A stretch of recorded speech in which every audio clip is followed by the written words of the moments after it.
My dude, look at this man's setup. Look at this. It's beautiful. I tried to model my setup on his a little bit. This is how important this is. I have made a full background on your entire career, my dude. So, I have my list of notes, my list of questions. So, for those of you in chat that don't know, PoonNanners is an esports caster. He's been a host for both Oculus, ESL, and DreamHack in the past. I don't know. I'm not gonna call all the games before it's been played. We need one. Come on. Let's pick Just to suffer. Do we have to? Yeah, Every that's the night. rule up here. We're gonna go with the orange I team. can feel my leg and my arm. Covered the VR Challenger League for games such as Echo Arena, The Unspoken, and some early work on games such as PlanetSide 2 and GTA 5 Online. This is the man with the knowledge. Also, quickly, before we go any further and get into the juicy stuff, I've got some fucking hot questions coming in. But before we get into that, what do you think of the studio, dude? I try to model it on the nice man. angular, like I like that you kept the shadowy wood. depth that you have behind yours. Yeah, we were talking about this the other day when you were talking to your viewers, and I said that I really liked the panels. But I agreed with your audience, and I was like, but I like that wood. Don't cover up the wood. Yeah, I was gonna cover that I it. don't see any other streamer have. You're like, no, but I've got a little bit of class back here. Yeah, I was gonna cover it until you said that. I had ordered everything, and I was planning on covering your it. stream was saying the same thing, that they had all said that they liked the wood too. Yeah, it's like gives it really a nice. homely vibe, you know? For me, it was just like it's just something different. Like you see a lot of streamers do a bunch of like kind of whatever they do behind themselves. It's consistent. It's symmetrical. Or they do like a whole bunch of little things like the little cubby holes with different lights and a whole bunch of toys in there. You'll have that as well. But you don't usually see just somebody has like a really nice, like kind of an antique looking wood panel just like sitting behind them. Maybe a little acoustic guitar sitting in front of it. It's actually, this is actually an electric guitar, dude. This is an SG. Oh, it is? Okay. I just see the top of it. So it's just an assumption. Yeah, I want to up. That's hang what it is, somehow so There then it is. people can actually see it, but I don't know how I'd mount it with all this foam padding and shit. It's fine. First, how did you get your start? I believe you got your original... Okay, dude. You got your start with PlanetSide 2, I believe, right? Casting for PlanetSide 2? And that's where it originated? Through gameplay? Yeah, so to kind of get me into that, I started playing online when VoIP first became a thing. For me was Unreal Tournament 2004, and I was like, oh sweet, you can talk to people, and I'm a yappy person, so I was like, I like this.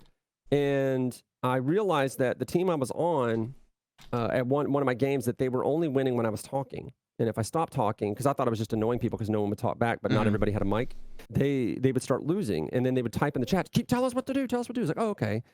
This is like when esports was really in its infancy. Yeah. And I was getting drunk playing with my friends. Like I was doing it like it was a hangout. Like, people would go to bars and clubs, nerds get online and get drunk with their friends and play video games. In this one context, people don't find me annoying. I'm down for this life. Hell yeah. Kept doing that. And then people were like, you should get into streaming. And I was like, no, that's like a time commitment. And I just do this mostly on the weekends. From there, you then began doing VR stuff, right? Did you start streaming VR stuff or just playing it? And you're doing the same thing? Yeah, so that was a bit of a story. So this was like 2012 when I was doing PlanetSide 2 and did a bunch of stuff with them. Also did some like Rocket League stuff. And then 2016, VR was coming around. People were releasing their first commercial headsets. And I managed programmers in healthcare. And on my develop team, one guy in particular had told me, is a good friend of mine, he said he was going to get a CV1. And I was like, well, I'm going to wait for the second generation because that's just how old I am. And he's like, well, I just pre-ordered one. And I was like, I don't want to be left out. I still played mostly PlanetSide 2, but I would do some VR when I had time. Is that I really wanted to play Echo Arena, so I was playing the living crap out of it and sweating to death and losing like 6 pounds a week. And there were several times that I was, and during the beta, that I didn't have the energy to keep playing, but I didn't want to leave the lobby. I want to hang out with people and help like the new players get better. So I was like, well, I know how to do this. And so I grabbed myself some, made myself a big alcoholic drink, just left my headset on, hung out inside the practice arena, and I would just start monster truck rally shot calling people as they were playing. Mega Beast goes for the goal! No one's there to stop him. They're playing on the orange goal. It's like blue goal has no friends. And it would get people excited, would make them play better. Yeah. And we were just having fun doing that. And at one point, a developer ended up in our lobby randomly. And then they were at work, so he's pulling his headset off, and he's telling other developers, and they're all joining in the lobby. And then their social media manager was laughing hysterically, and she said, hey, you should come do our esports league. And I was like, huh? And so I just like floated over from what I was doing, just immediately dropped what I was doing. What's up? What Please shoutcast the VR Challenger series. Hey, all you got to do is let me know where I got to be, and I'll be there. If you, easiest way to contact me is through Steam, but I'm also in that Discord channel I joined up today. I did join the Discord today. Yeah. I was like, what was that? I shot YouTube video of that, put it out there. That's crazy. People, well, Just in entertainment, in a game, people promise you stuff all the time. Well, I've gotten offers in game before too, but in entertainment, people offer you stuff and make promises all the time, but they usually don't make good on them. Mm-hmm. And so this time I just happened to be streaming, and I chopped out the video and put it on YouTube and read it. And I was like, you said it, you can't unsay it. Yeah. But she said that their Intel was putting together a league with Oculus, and that they would be reaching out because there was somebody who actually played the game and really liked the game, yeah, but also had a voice on him. Mm-hmm. And Oculus was like, well, we don't know him from Adam, so let's do like a test shoot with him just to see how he does on camera. Because there's a lot of people that are fine on a microphone. You put a camera on them, they just freeze up. Yeah. I'm not wired that way, so that's fine. So they had me come out to Ready at Dawn and to do their launch video for Lone Echo and Echo Arena. I'm your host, Kier Simmons, aka PoonNanners, and we've come to Ready at Dawn Studios in Irvine, California to celebrate the recent launch of the groundbreaking VR games, Lone Echo and Echo Arena. And that went well enough that Oculus had contacted me with like a contract and stuff to do their esports league. That we is did nuts. five matches for season 1. It was incredibly expensive that season. I mean, you went seasons. straight into like high-end production, and that's the first thing you went into. Oh, just they had from... a crew out there. Yeah, so I didn't have to do anything but show up on camera. The only problem was that they didn't realize how tall I was, so the framing was weird. Yeah. So I'm like, okay, I don't want to talk with my hands because the camera's so close that I'll end up masking the faces of the people next to me, but I talk with my hands a lot. And I was like, so this is going to be awkward. And I saw a video of it, and it's like, yeah, it was awkward. And from then on, whenever I had to talk to shorter people, they would just sit me down. It is kind of crazy to me that you went from literally just talking to some people in game, and then suddenly you're invited out to literally interview the developers of the game with Oculus. Like this is crazy to me. It's like you said, and it's what's really great about the VR industry even today is that this can still sort of happen. If you still go into a lot of these VR games, still the developers, it's still one of the few areas of gaming where the developers are still incredibly active with their community. Yeah, you have access to them, yeah. Well, that's the problem is that with most games, the population is so big that there's just no way the developer could have a conversation. They would just get inundated with DMs. And in VR, the population is small enough that you can get to know the actual developers, and they'll talk to you directly and will take information from you, which is really nice. Like for me, coming from Planet Side 2, which has a huge community, and even as big and as well known as I was, the developers really kind of had a hard time ever giving me the time of day. They really did. But like I got into Echo Arena, and like literally every developer is talking to me, going out having drinks with me. Like, I mean, like I was surprising, and I was like, I've never had this kind of access to developers before. Like all of us as players, and it was across every VR game I played. It was like that. It was very rare that you didn't have access to devs. It still blows my mind that this is the first thing you do. You go from literally just being drunk and commentating in this game for fun. Oculus see that, they like it, they pull you into this. Well, the devs saw it. The devs saw it. Oculus. The devs saw it. Oculus has to see me do this, and Oculus. That's where Oculus signs off. And look at you, dude. You're suddenly pulled into this with this high production value, with CLG, with Oculus. Like, this is crazy. You go from just being a drunk in Echo and yelling at some people. Degree. So when I was younger, our parents had us do singing, dancing, plays, performance stuff on camera. So I wasn't a stranger to this world. It was just that it wasn't something I chose as a profession. And so I knew how to interact. I knew how to present. I know how to do public speaking and all that stuff like that. But the thing that I love doing is programming. Like I won my first programming contest when I was like 16 years old, and I've never stopped since then. And that's I was like, I get to work in air conditioning, and I don't have to like fight backstabbers and stuff like that. Sweet, I'm taking this. Hell yeah. So I know how to do entertainment. I know how to do production stuff. I just kind of did it, and then I just kind of fell into it again. But you know, I like keep being reminded why I didn't like doing it to begin with, which is just how shady and awful people can behave in the industry. Yeah, they're all just sort of attacking each other. Where it's a mentality that you see from spoiled children, where it's like, if you're getting attention, that's less attention I can get, and like that's not how it works. That's not how it works at all. Yeah, but people are wired that way that end up getting into entertainment. It's like, let's all just have fun, guys. Come on. which is what VRespawn's all about. Yeah. It's like, just like, it's like everybody like, let's stop attacking people that are doing stuff when you're not doing stuff. It's okay. Just and it always seems to be people that don't actually have maybe a whole lot of passion for the actual entertainment part, and it's the business around that, at least from my experience and the people that I've known that have been like that. It's not people who actually genuinely enjoy being a presenter or talking to people or talking about this stuff. They've just somehow ended up in this industry for whatever reason it may be. So Facebook refers to that, and Oculus refers to that as authenticity, and their research shows that people prefer people that are authentic, that actually really like what they're doing and have a passion for it, as opposed to people who are literally just doing it for the attention and the money. Yeah. Now that there are plenty of people who do it just for the attention and the money, and they do well. I mean, the Kardashians are a very good example of that. They can still do well. It's like, but general populace can find that very off-putting. Some people can find it, you can like turn it back around and like turn it into a character, and then people will like it. Like The Rock, when he took off as like a professional wrestler, as like a heel, that was more or less his character. He's like, I'm rich and famous because I'm the coolest, best guy ever. And for whatever reason, people just thought it was hilarious and just loved him for it. So you can do that, but there is a lot of people that are like that for real.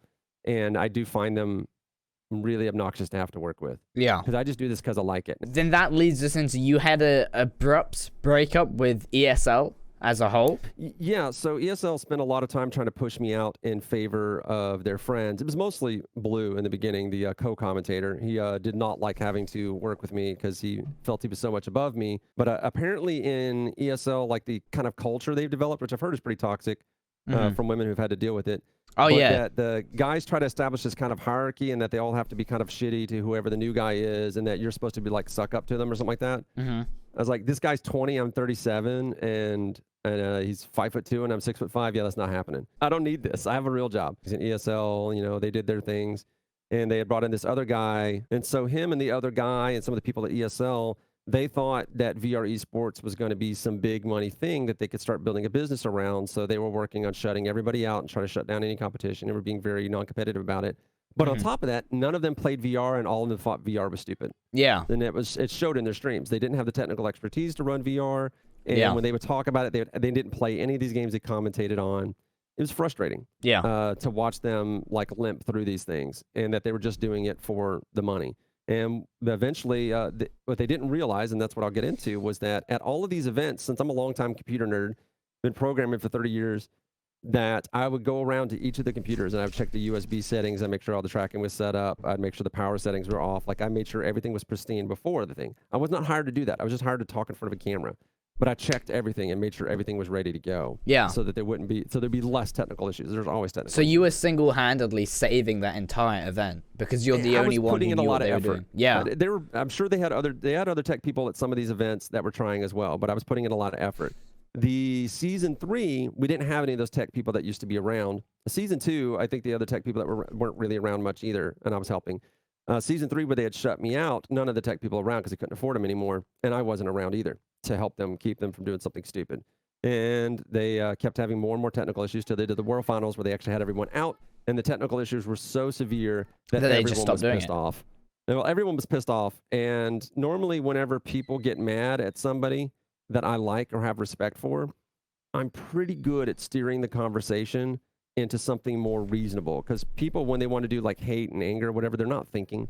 They're just being angry. Yeah. They're just, they want somebody to hate. They want a bad guy to hate, right? And I'm usually pretty good at steering people out of that skid. Yeah. Right? And defending people. So whenever they were all attacking ESL and what have you, I just didn't do that. I just let them pitchfork. I let them be mad about it. Yeah. And Oculus is mad about it, and they're all just like, well, we don't want to use you anymore. They keep coming back to Oculus and they're like, well, we'll do this little thing. They're trying to figure out how to get back in there. And Oculus doesn't want to obviously cut ties with them completely because ESL has a lot of really big events, and they're going to want to use them for something at some point, maybe. It's one of the other reasons why I built VRespawn was that to build a big enough production group that they don't need to be beholden to ESL if they don't want to. ESL has been exposed by a lot of people as having a severely toxic culture. That's one of the reasons why they have a severe diversity problem. And while they will pay a ton of money for anybody who is not a white male just to get them to deal with the toxic environment so they can appear to not be the toxic group that they are. It's important that you notice bias in hiring or diversity issues early. And instead of addressing it later after people have pointed out that it's a problem. Because if you don't address that early, then you probably have a problem in your leadership.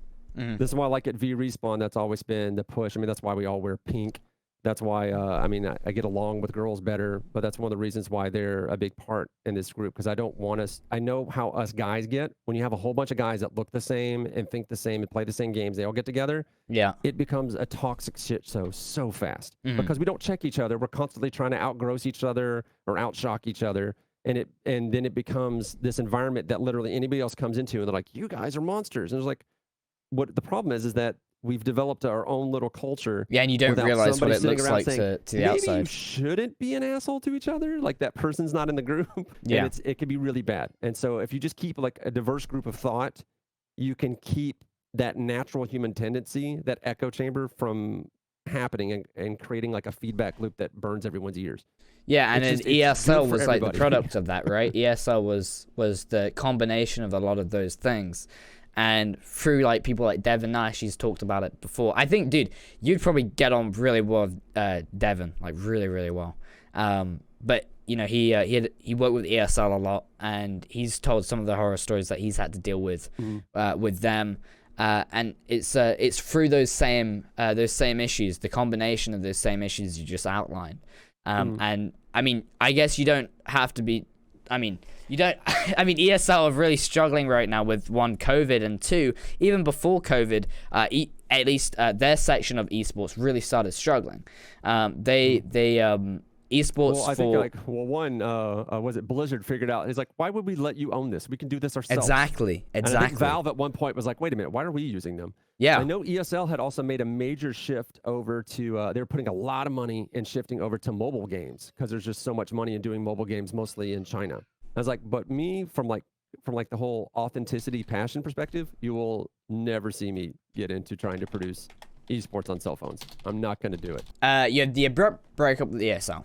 And then you went on to found VRespawn, correct? After ESL? That actually happened before. Before ESL? It happened before the breakup. Yeah, it happened before that, but I could see that I could already see that Blue and them were trying to do something. Like, I already saw that.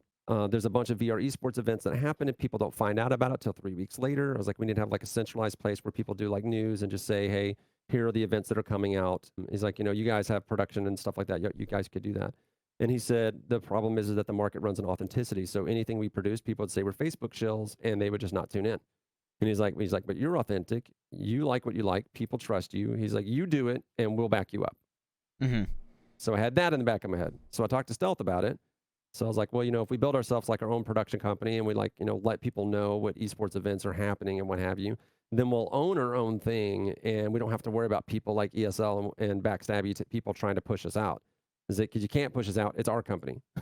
Yeah. And so that was more or less the idea. And it's like, and we'll make a place where we're not gatekeeping, but we're instead giving out information. We're helping people succeed. We're helping people cross promote, and we're fostering an environment where people realize that everyone does better if everyone helps everybody versus everybody just trying to cut everybody's throat. You then formed VRespawn. From then, what was the first VRespawn event that you ever did? Well, the very first thing we did in VRespawn was we were just making YouTube videos. But then in one of our YouTube videos where we do like roundups of everything going on in VR esports, we were all going to go to Oculus Connect because I had a show I was going to do Oculus Connect. So Oculus is already flying me out to do like World Finals for Season 2. And I'd always talked about how all the players would always get together for like a party. Like last time we were in the UK or in Poland or what have you, we'd have these pizza parties, and I'd usually like dump a crap ton of money. Either I pay for all of it or most of it, and we'd have this big party and get together and talk about the game and watch the highlights and what have you. It seemed like that's what the players always wanted to do, keep the party going. Yeah. So I said, you know what? And so Stell said, well, you know, we should probably like talk about planning that or something like that. And just on the stream, he's like, no, I'm doing it. And he's like, usually you plan or have something solid before you do it. And he's like, well, we're going to do it anyway, so I might as well just say I'm doing it. And it's like, we'll find like a bowling alley or some place we can rent out. When, you know, I was like, I'm in for $2,000. I was like, I'll put $2,000. Oh, so this is the story of the legendary VRespawn after party. That's how that started. So I reached out and did that, and more people were wanting to come than a room that we could afford to get. So I reached out to my buddy, the same guy at Oculus Studios, and I said, hey, would it be okay for me to reach out to the developers that have games in the World Finals to see if they want to pitch in and sponsor this party for them and the players? And he's like, yeah, go ahead. And I reached out to all of them, and these are people that normally get back to me immediately, and they weren't getting back to me immediately. And only one of them got back to me and said that they were waiting to see what Oculus Studios said to say if it was okay. And I was like, he literally told me it was okay. Right. So I messaged him up. It's like, hey, what the hell? And he's like, oh yeah. So I mentioned it to so and so, and they said that they were going to try to set it up so that Facebook would just pay for the whole thing. And he's like, but you don't have to put our name on it. You literally just put VRespawn's name. No one has to know we paid for it. And I was like, you know me, I'm not going to be able to go 2 seconds without telling people you paid for this. Like I don't work that way. Yeah. And so yeah, so they paid a bunch of money for it, and we got this improv theater that we had the show in. And Bert Kreischer had literally just played there. And one of the guys who was in the Sprint Vector tournament, who was a friend, he had enough time to go to watch Bert Kreischer do his set. And I was like, dude, ask Bert if he'll stick around for the party. And he got in line to get a signature or whatever he was doing at merch thing. And he asked him, and Bert said that the people who run the improv studio already told him there was going to be a big VR after party there, and asked him if he wanted to stick around. He already was going to. And I was like, sweet. What the fuck? That's sick. Holy shit. So at the after party, I got to drink with Bert. It was great. Yeah. So I was like, big ballin'. We were big ballin'. So you got to meet him and everything. Yeah. And actually talked to him a bit about like VR and Joe and them doing edibles and getting in VR and stuff like that. We had a good conversation. That's sick. What the fuck? He's a lot shorter than I thought he was. You're 6'5", dude. I'm kind of a monster. You're yes. 6'5". I forget how big I am. I forget how big I am until I see pictures of me next to other people. Yeah. My daughter's 2 years old and is like the size of a 4-year-old. That's crazy. People like talk to her like they talk to a 4-year-old, like they think she'll know things. I'm like, bro, she just turned 2. Yeah. That is crazy. That is so we cool. had fun there, and Stealth Shampoo helped scope out that area because he lives in that area. So he scoped it out and helped set up a bunch of it. The contract stuff we had with him, and then we had the bright idea of bringing his computer down. We're going to set up VR on stage and project it on the screen, and that he was going to play Electronauts, and he was going to use that to DJ the music. Oh yeah, this is one of the main reasons I wanted to do this, because there's a lot of people I talk to now in my streams that talk about wanting to be casters and get into this sort of industry. There's a lot of people I see that it's suddenly gone very popular, at least from what I've seen. Suddenly there's a much bigger, younger audience that suddenly now want to get into casting.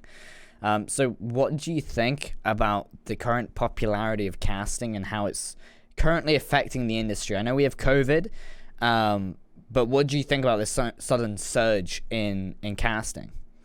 Well, 100% COVID.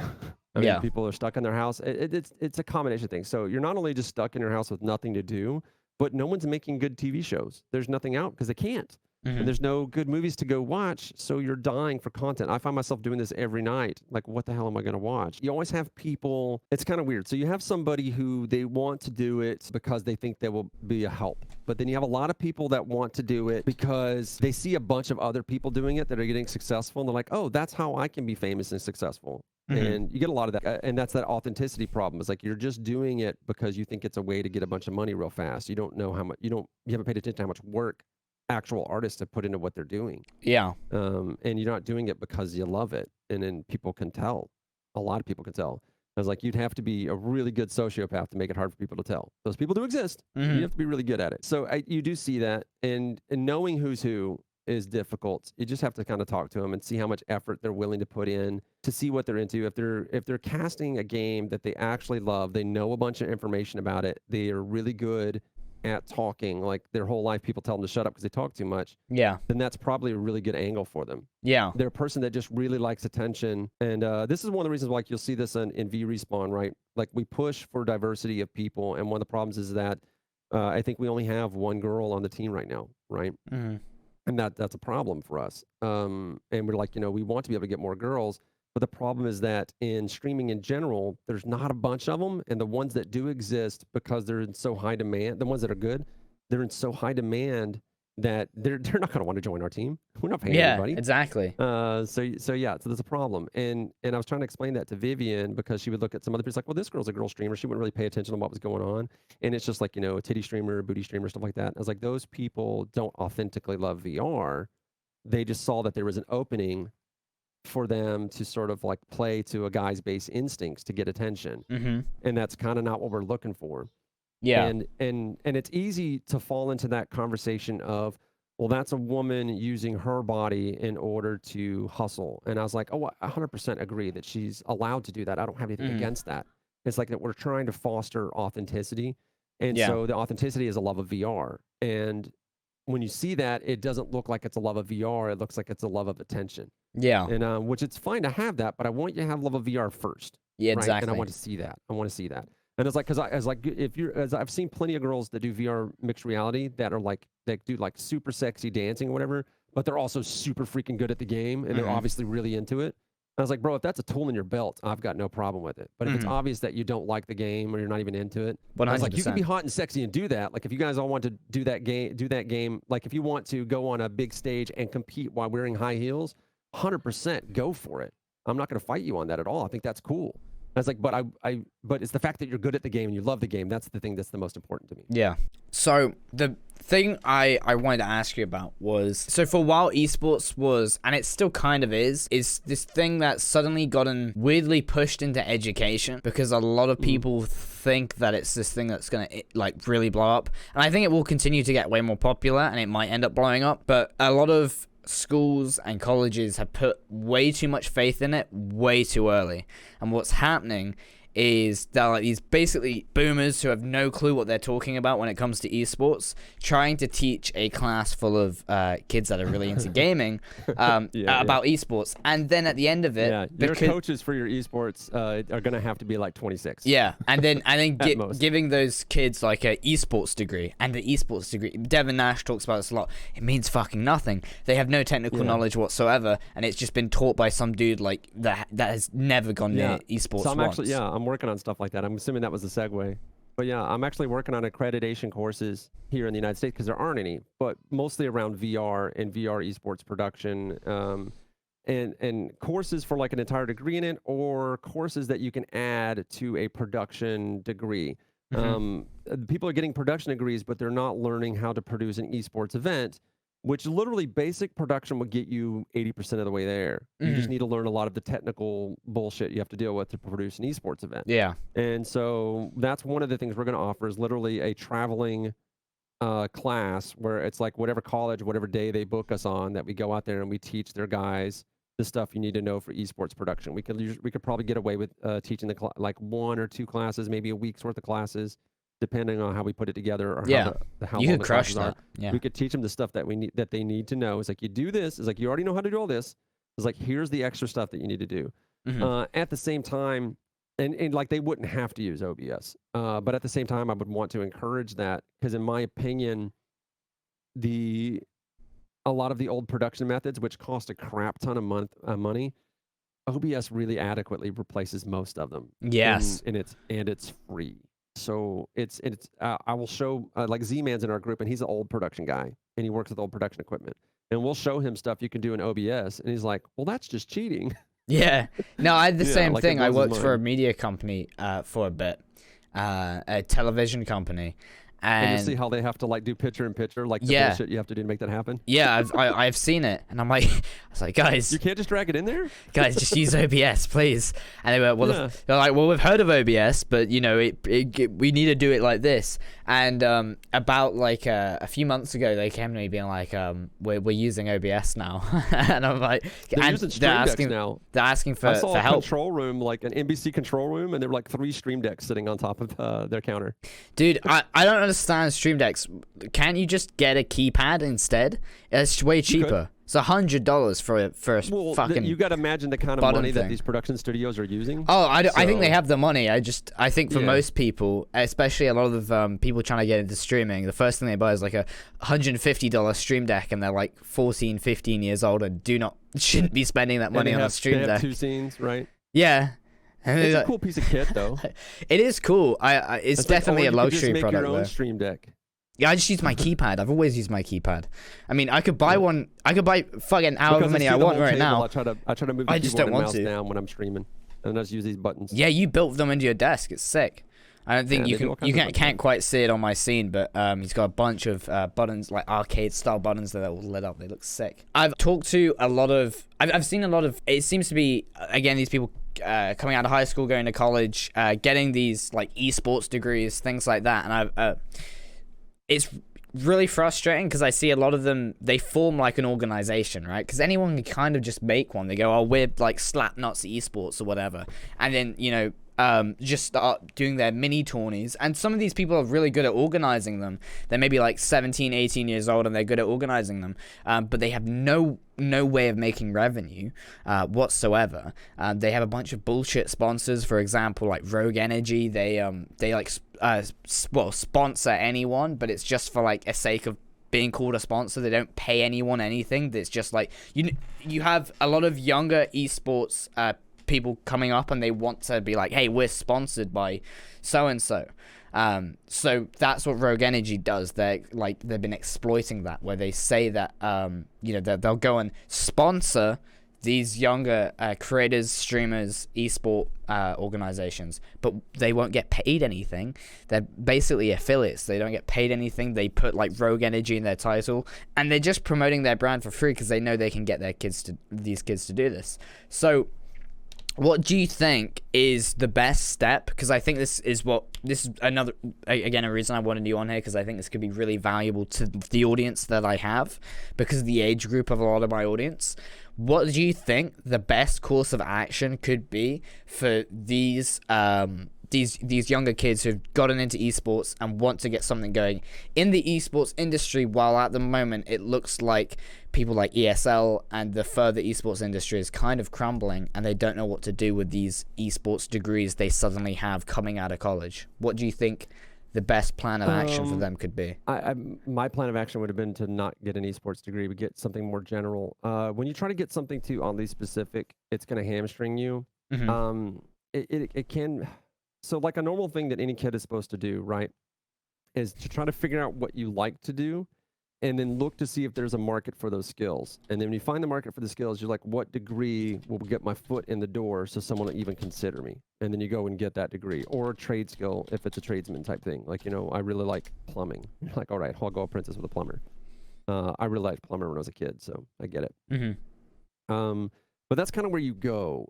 If your mentality is, well, I see esports on TV all the time, so I'll get an esports degree. That'll get me in.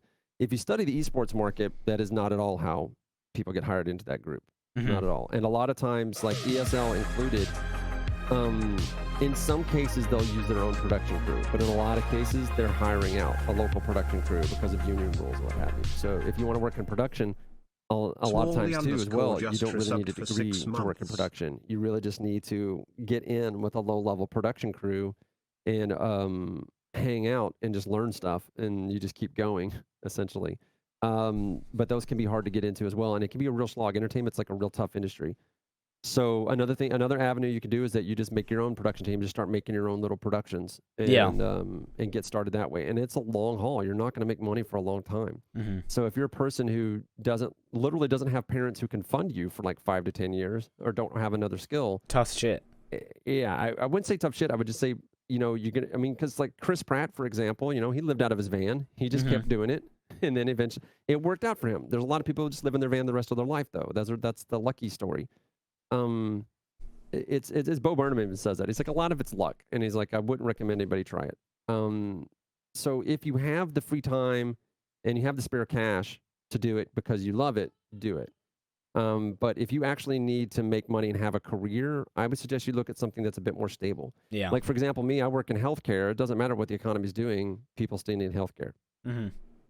Like there's a lot of people here in Houston that work in oil and gas because we have refineries here. A bunch of tankers come here. So there's a need for a lot of petroleum engineers and rig guys and what have you. So there's a lot of work for oil and gas people. But the oil and gas industry goes through booms and busts constantly.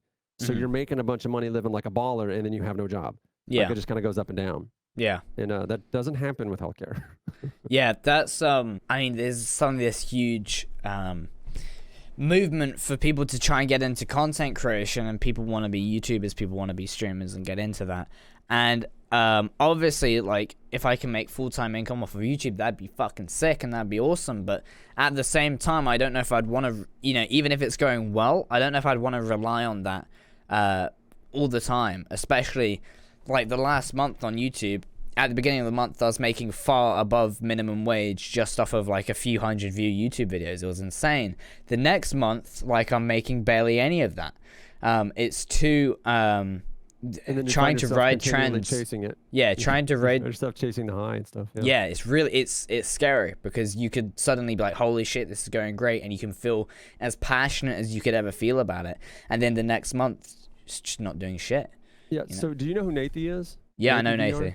Okay, so he's a friend, and I was just we were just chatting for a few hours the other day, and that was what I was talking about, was how, like, that grind, what he has to do, because that's like his job, and the kind of industry bullshit, entertainment backstabby bullshit he has to deal with as well, but also just the grind of having to make sure that you have this video out. When this happens, you're gonna miss out on this thing. And he's gotten to a point where somebody will say, well, if you don't do this, you'll miss out. And he's like, well, then I'm missing out because you guys are not paying enough for this free promotion. And I was talking about, I said, the joke I made to him is like, that's why we've never pushed for subscriptions or views on VRespawn, because I don't want to get so much that now we have to chase it. Yeah. I want to be able, and as like I had Thrill on the other day for like a video we made, and he was stressed out and worried that he wouldn't be good at doing esports commentary. And I told him, I was like, that's the beauty of us keeping our subscribers and views so low. It doesn't matter. Exactly. Be as bad as you want to, buddy.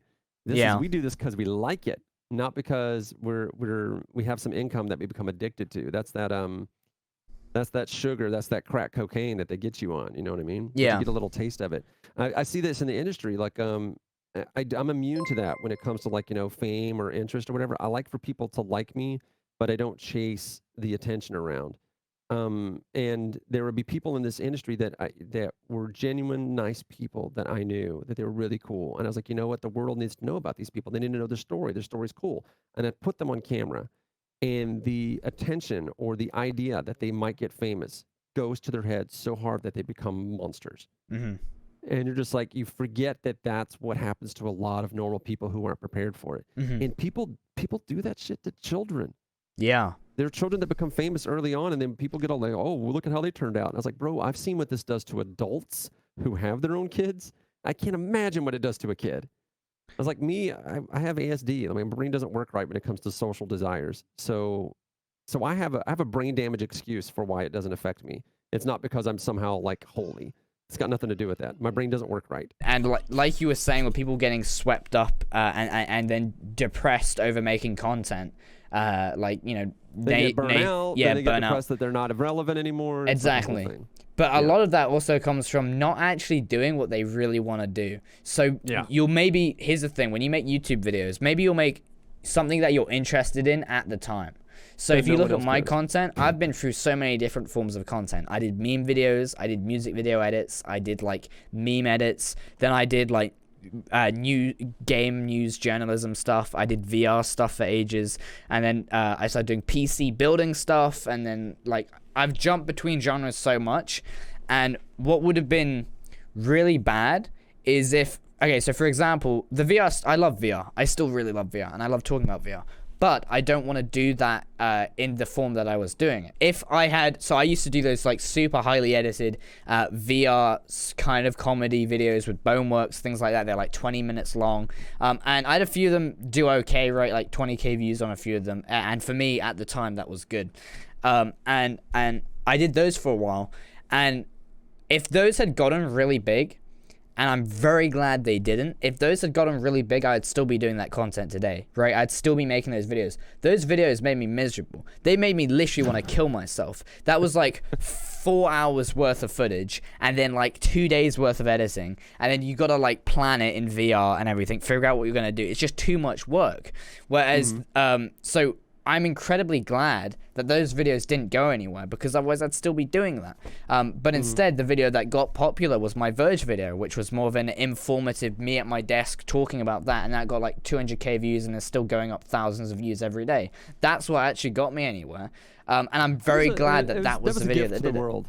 What Verge did was a gift to the world. Oh, it was. Like, dude, that came out 2 years ago. It's still relevant now. I did a video on it like a month ago, and it didn't say. No one's gonna let them live that down. I wouldn't. Yeah, I mean, I think the guy has actually finally accepted it. The whole reason I made that video was because I was just giving people an update on like where this guy is and how he's still going on about it and how he still hasn't like admitted to any wrong.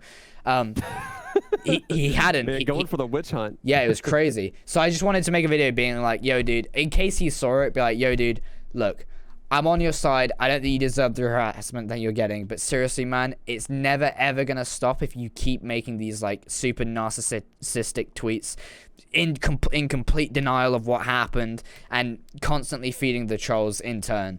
And then actually after that video blew up, I checked his Twitter feed. He completely stopped. Now I'm not saying that was because of my video. It only got what, like 300k views or whatever. But I'm just saying it might have had an impact because he's finally stopped fucking denying it, which is really cool. But that's besides the point. I'm glad that video got somewhere because that is a very open slate for YouTube content, right? What the fuck is this? That's just me messing around with the joystick. No, I agree, man, and that's what I would think too. I was like, I had a hand in this, which is why people are tuning in, because there are people. That's the content you were providing, is that there were a large group of people that felt the same way. They're like, this guy still hasn't said something. He's like, I'm not producing a video about it, but I want to see someone saying it. You will actually find, and this is what I find with neurotypicals in general, they have a feeling first. Then the feeling becomes a belief of what reality is. You're cut off, by the way. Oh, you can't see me anymore? All right. So he said they have a feeling first, then they'll have a belief about why that feeling is, and then they'll look for the flimsiest of evidence to support that belief. So in content creation, one of the lowest tier and easiest things you can do, and honestly, this is like the basis of a lot of comedy as well, is that you play on that. Somebody's looking for evidence to support how they feel, how they believe. So if you know that the way that you feel and believe based on conversations you have online, a bunch of other people believe in that same thing, you literally just make a video for that. Like you find a bunch of people online that say that the earth is flat, you just make videos saying, yeah, the earth is flat for sure, and here's the evidence I have for it, because people are searching for that. So there are definitely a lot of people that were believing this guy screwed up and he needs to admit that he knew nothing about building computers and that he was a freaking fuck up. Yeah. And he still, and like they're following him on Twitter too. He's like, he still won't say it. And so they're looking online for people who are justifying how they feel and how they believe about something. Yeah. And that's where you hit on it. I really appreciate you coming on, man. Everyone clap it up for PoonNanners. I appreciate you being here. I really do appreciate it. Great fucking talk. Obviously best one so far, since you're the only one who's been on so far. Yeah, you're the best, man. Thank you so much for being on here. You're awesome. I love talking to you. You talk about some of the coolest shit. Awesome fucking knowledge, man. Thank you so much for being here. All right. I will see you around. Bye, dude. Was that not the best live stream we have ever done? God damn, dude. Relax. Relax. Relax. Relax, dude. Yo, dude.